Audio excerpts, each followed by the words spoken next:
So what are your thoughts? Okay, Jordan wants to know, this is a fun one. Who do you want to see run for president in 2020? Bernie. Bernie? Bernie. No, there's nobody but Bernie. I mean, I don't even have a second choice. What If it's about like not a Tulsi or Nina? Like, you don't think any of Bernie, them? Bernie. I All right. love Nina. I've been endorsed by Our Revolution. Bernie Sanders is the only person that will easily defeat Donald Trump in 2020. Everybody else is going to be a dogfight. It's going to be tough. You know, I like Elizabeth Warren. I love Tulsi Gabbard. I like Ro Khanna. You know, we do have some great people out there. Jeff Merkley. There are some really good progressives out there. But if you want somebody who's actually going to go out there and defeat Donald Trump, you have to back Bernie Sanders. There's not a question about it. All right. I mean, yeah, I think I would like to see Bernie run too, but I think there's other names I would consider as well. Yeah. And also I think someone brought this up on the chat, and I never really thought about this, but they said there's a chance you might see someone else in the forefront and then Bernie in the VP slot. So yeah, you know, I don't think Bernie would accept a VP slot if he wasn't confident on the person. Right. You know, the only thing that's unfortunate is that, you know, we have to remember the way that the DNC works, and you typically don't announce your vice president until the entire field is clear. Mm-hmm. So if there's another progressive candidate out there, they're going to be up against someone named Joe Biden. They're going to be up against, God, I'd hate to say it, Hillary. Oh, geez. Could she actually do it again? There's going to be a slew of corporate Democrats running. And the only person that I think would walk out of that battle and survive is Bernie. I think we should definitely consider other candidates. I don't know what I don't know. Maybe there's something about these other candidates that I have no idea, and I could love them to death. But right now, like I said, if I had to pit Joe Biden against anybody else, I think Bernie's the only person that takes him out. Mm-hmm. See, I actually think Tulsi, if given now again, you have to envision she's put on this platform, right? Yes. And I think somebody like a Tulsi Gabbard, and I'm just talking strategy right now, and I like Tulsi Gabbard, I would vote for it, but like just from a strategy standpoint, the fact that she, I mean, first of all, she's young, she's engaging, she speaks very well, she's displayed a lot of courage, and also she's a veteran. So I think you're going to have some of that crossover. I think she would have a way of connecting in the heartland. That I think we're kind of overlooked. Now, I think Bernie has proven he can do that too. Bernie's already proven he can do that. So, you know, again, this isn't like one versus the other, but, you know, as far as people that I think could beat Trump, you know, I do think Tulsi Gabbard, if given the platform the right way and takes it the right way, I do think she could beat Donald Trump. I think she could too, because she's a progressive, and I think progressives can beat Trump.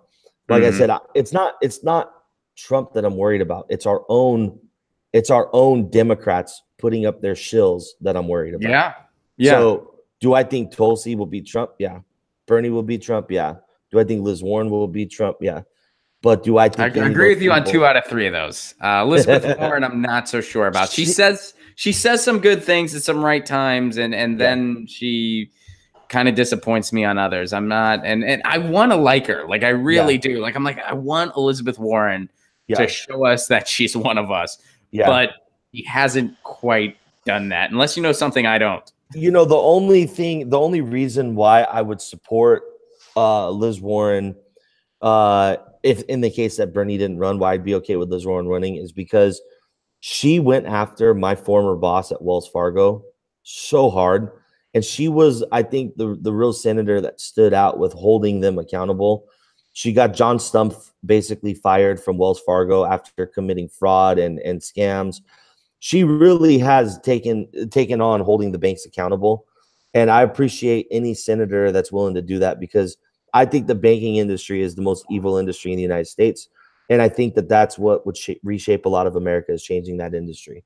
So I would support her because of her going after them. That's a hard judgment call to make. The most evil industry in the United States. I mean, I feel like we could have an entire episode just dedicated to that, because it's like, are they more evil than healthcare? More evil? I mean, they're super evil, but healthcare is like evil squared, right? Like how? Well, they're the ones giving the lines of credit and the operating and doing everything and brokering all the deals for healthcare. Yeah, So I mean, they're basically the puppet masters. So. Every episode of this show, we start with like just a kind of question and an idea that we just kind of talk about in the chat, like kind of talk show style. And I think a fun topic to be like, what is the most evil industry? And then 20 minutes later, we'll just all be crying and the stream will just end. We'll be like, we got to just pull the plug today. And it'll be like, isn't Ron a comedian? What the fuck's going on? You know, it'll be be an interesting episode, I feel like. Well, shit, I would drive up to a round table with you, Pasta, and whoever else wants to talk about it. And we could have that one out because it is an interesting topic. I like that. Yeah. Banking's where you're putting your cards, though. You're gonna be like, I'll be the banking guy. I can hold banking up pretty high. I am working inside the banks for over 10 years, in mid-level positions behind the scenes. I can tell you that it specifically is set up to try and take advantage of the public and trap you however they can. Oh yeah. So, absolutely it is. Yeah. I mean, any peek under the hood I've had in my life, like I kind of just get like, I'm like, oh God. I mean, that's why like I'm just like, I'm against capitalism. Like I'm not for it because I see what it does. And any firsthand experience I had. I mean, part of the reason I feel the way about the Democrats that I do is because, you know, different shows I used to be on where I would get a peek under the hood at the establishment, and I saw what was really going on, and I saw, and I'm like, this is not what I thought it was at all. I mean, that's why I feel the way I do. It's not because, you know, it's not just because of what happened in 2016, although that was certainly a big thing, but it was also because the direct peeks under the hood I've had makes me, that's why I'm just glad I never worked in the food industry, because I would probably never go out to eat ever again. Oh, absolutely. I'm glad I've never had that peek under the hood. I'm glad to just, I'll play, you know, ignorance is bliss sometimes. We got to stay sane. Get your news on with Ron. Don't you want to know what's going on? We're getting our news on today.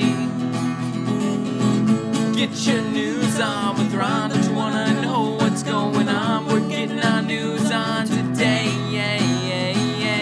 You can tweet me an article at Ron Placone. We'll go through it together and